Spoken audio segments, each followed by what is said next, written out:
18 de fevereiro. Se é forçado, já não é amor. Então Deus não pode determinar que alguém o ame. Fazer disso uma regra. O homem tem que me amar e acabou. Ele não pode fazer isso. Porque depende da liberdade do ser humano. É impossível obrigar alguém a amá-lo. Deus jamais vai fazer isso. Deus não pode forçar ninguém a amá-lo. Porque se é forçado, já não é amor. Mateus 22, 37. Amarás ao Senhor de todo o seu coração, de toda a sua alma, de todo o seu entendimento. Essa é a liberdade. Não é amarás o Senhor porque você é obrigado e não tem como não amar. Não é isso. É de todo o seu coração, de todo o seu entendimento. E este é o grande e primeiro mandamento de Deus. É algo que Ele está mandando amar, mas depende da escolha humana. Ele deseja que todos os amem. Esse é o desejo de Deus. Mas nem todos fazem isso. Deus não faz que todos obrigam, que todos o amem. Porque o amor deve ser espontâneo. O que Deus não pode fazer? Hebreus 6, 17 e 18. É impossível que Deus minta. E assim, Ele mostra a imutabilidade de seu propósito. Se Ele fez um propósito de salvar a humanidade através de Jesus, Ele não poderia atender a oração do próprio Jesus. Se possível, passe de mim esse cálice. Ele não podia. Porque Ele já fez um propósito, e o próprio Jesus também fez um propósito. São contraditórios essa oração. Ele não pode, se Ele fez um propósito que as pessoas devem amá-lo livremente, Ele não pode obrigar as pessoas a amá-lo mesmo sem que a pessoa queira.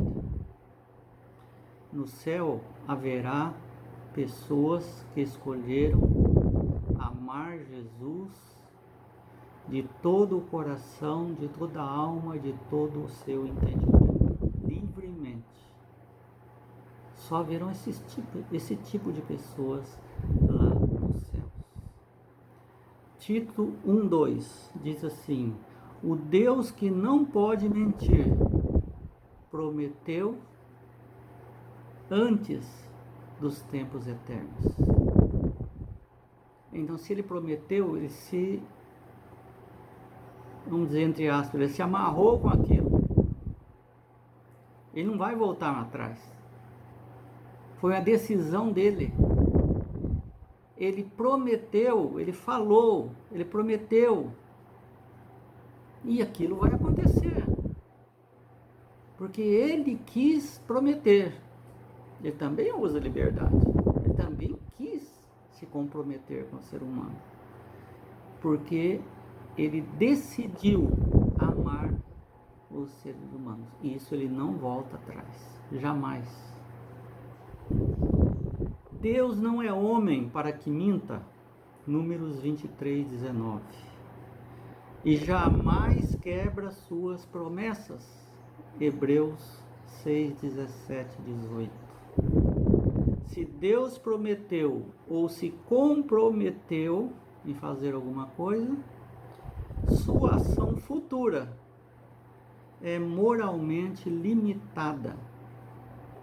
Ou seja, o o seu poder fica limitado pela promessa que ele fez. Ele pode tudo, mas se ele prometeu, então ele se autolimitou no seu poder. O Senhor concede às criaturas a liberdade de escolher algo que ele diferente do que ele prefere. Deus quer salvar todas as pessoas. Agora, as pessoas podem escolher algo diferente do desejo de Deus. A própria pessoa pode dizer, mas eu não quero ser salvo. E Deus respeita. As pessoas podem ir contra os desejos ideais de Deus. E dessa maneira, há muitas coisas que ocorrem que ele não deseja que acontecessem. Se a pessoa escolhe o que é certo, o caminho de Deus, vai coincidir com a vontade e o propósito de Deus, para que a pessoa colha as coisas boas. Se as pessoas escolherem contra a vontade de Deus, existe uma consequência, não é que Deus manda a consequência é natural. Se a pessoa está com um martelo na mão e fala assim, eu vou dar uma martelada no meu dedo, com força, vai bagaçar o dedo. Eu quero fazer isso. E Deus diz, através do Espírito Santo, não faça isso. Não é bom você fazer isso. Mas a pessoa discute com Deus, com a sua consciência, e diz, eu vou fazer. Deus insiste, por fim, Deus para de insistir. E a pessoa vai fazer o que ele quer. Só que, depois que o dedo está estraçalhado, ele não pode culpar a Deus. Quando o médico disser, agora você vai ter que amputar essa pedaceira de dedo e ele ficar sem um dedo, ele não pode ficar durante a vida toda dizendo, é porque Deus quis assim. Deus não quis assim. Ele quis assim, a pessoa quis assim. E Deus respeitou. Qual que é a consequência? De ficar sem um dedo, de sentir dores. Foi Deus que mandou essa dor? Foi Deus que arrancou o dedo dele? Não. Foi uma consequência da escolha errada que ele fez em desobedecer o propósito de Deus. Deus, sendo todo-poderoso, não vai impedir que ele dê essa martelada. Poderia fazer isso. Ele tem poder para segurar a mão da pessoa, mas ele não vai fazer porque ele prometeu e ele deu o livre-arbítrio. Ele não vai se contradizer. Ele vai respeitar a própria regra que ele criou. Há muitas coisas que ocorrem que Deus deseja que não acontecessem, mas que não são de sua responsabilidade as consequências. Você já fez alguma coisa que sabia que Deus não estava gostando? Que Deus não desejava que você fizesse? O que isso ensina sobre a liberdade? O que isso ensina sobre as consequências? Então, se a pessoa é forçada, já não é amor.